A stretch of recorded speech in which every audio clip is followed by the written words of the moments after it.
Hey guys, welcome back to another video. This is my FPL video for game week 38, the last game week of the season, my last FPL video. I am currently 16,000 in the world. Before we get into it, I would like you to request you to please like, comment, share and subscribe to the channel. Now let's get straight into it. The first slide is teams with something to play for, because in game week 38 we all expect a lot of rotation to happen. So it's good to sort the teams out based on our expectations, that which teams will most probably field their strongest 11, which will most probably rotate, and then some teams in between. So these are the strongest teams with the strongest motivation and most probably will field the strongest 11. Bournemouth, because they're still fighting for UEFA Champions League qualification. Same for Brighton. Chelsea, they cannot qualify for the Champions League, but they can still qualify for the Europa League. Brentford and Sunderland, just in general European competition qualification, be it Europa League or Conference League. And Spurs and West Ham, they're both fighting for relegation. They both need to win their match to avoid relegation. Let's see what happens. In the heavy rotation, we will come to this section a little bit later. In the heavy rotation risk section, all of these teams have absolutely nothing to play for. They won't get relegated, they won't get Champions League, European spot, no nothing. They're all just bang average mid-table teams. I have included Liverpool in this because the sixth position will get the Champions League spot, because yesterday night Aston Villa won their Europa League final, so they have qualified for the Champions League. So that means number 6 team will get the Champions League spot, and Liverpool cannot finish below 6th. So their Champions League spot is guaranteed even if they lose.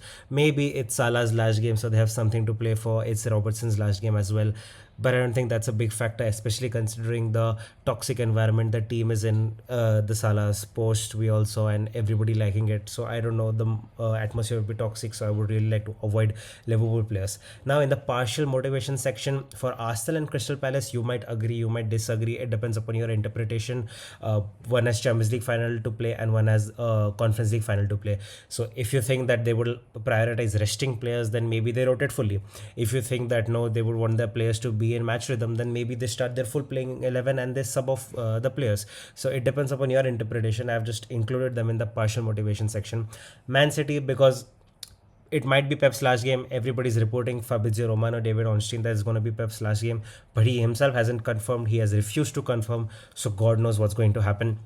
And for Manchester United versus Brighton, if you can buy an attacker from one of these teams, you should buy it, because Manchester United are only going to attack and go for that Bruno's assist record. They don't care about anything else. We saw that in the last match as well. They attacked so much, their defense was fully open, which resulted in not only them scoring 3 goals but letting their opposition score 2 goals on them. So Manchester United and Brighton, especially considering that Brighton have a lot to play for, this is going to be a goal fest. This might be a 3-3 type of match. So that's why for me, Bruno Fernandes is the most obvious captain, and you have to own as many Brighton and Manchester United attackers as you can.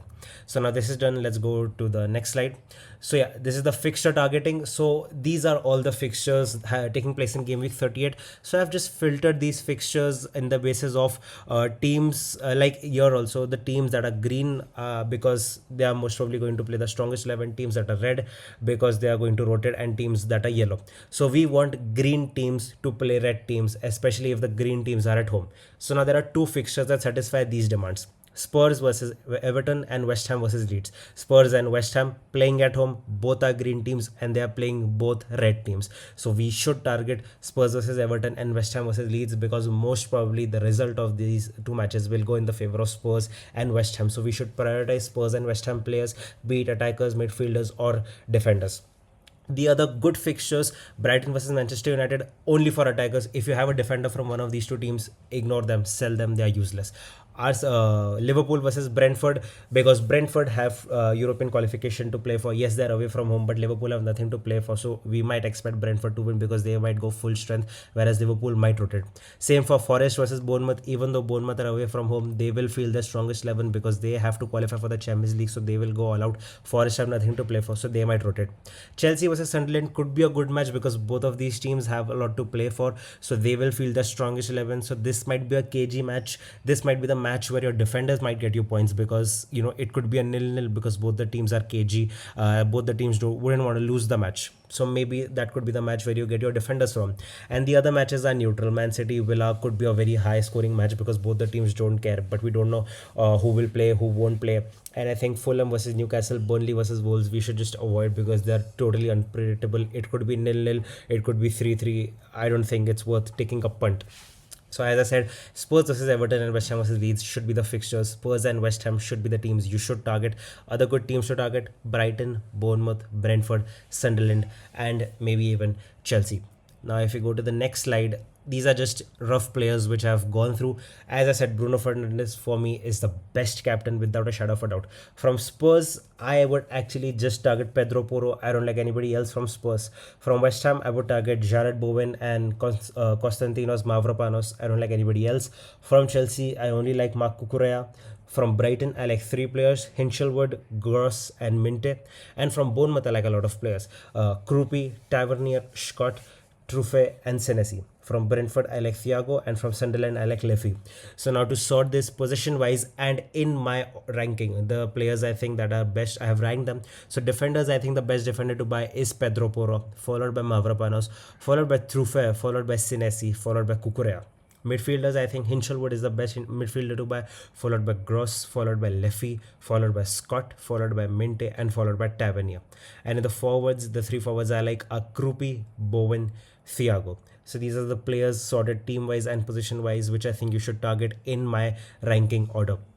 This is my current team. I'm currently 16,000 in the world. I've got 2 free transfers, 2.9 million in the bank.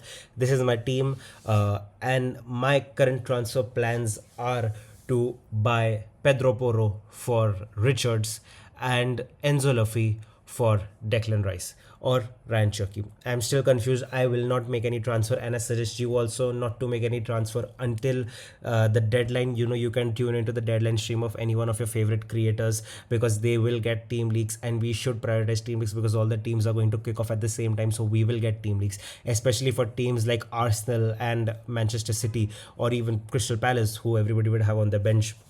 They might rotate, we might get team leaks. If somebody's starting, if somebody's not starting, then you can make the transfer. So I would suggest everybody and request everybody to not make any transfer and log in to the deadline stream of any one of your favorite creators and react to the team news and already plan that if a forward is not playing there, then I will buy this forward. If a midfielder is not there, I will do this, I'll do that. Like for instance, the favorite player I want to buy from all of these is actually Junior Kroupi. I genuinely think Junior Kroupi might get a brace, but I expect Haaland, Bowen, and Thiago, all 3 of them to start. That is why I'm not buying Junior Kroupi. But let's say Erling Haaland gets benched, the news comes. Then I have already made a plan to sell Erling Haaland and get Junior Kroupi. So like that, just be ready, because there might be an instance where you get the team news literally 2-3 minutes before the deadline. So you should be ready that if this player is not playing, or if a player from this position is not playing, then I will get this player. You should be ready. You should have a list, and then as soon as you get the news on the deadline stream of any one of your favorite YouTubers, you can react to that. So this would be my team if I made those transfers. As I said, Bruno Fernandes is going to be my captain. He should be your captain as well, unless you are rank chasing and you want to punt. But even then, I think so he's the safest captain. Otherwise, you could make a Brighton attacker, as I said, the captain, or even a defender, although I think that would be very boring. So yeah, this would be my team. I hope to finish inside the top 10k. If you have any thoughts, let me know. I will reply to all the comments. If you want any suggestions, any help, let me know in the comment section down below.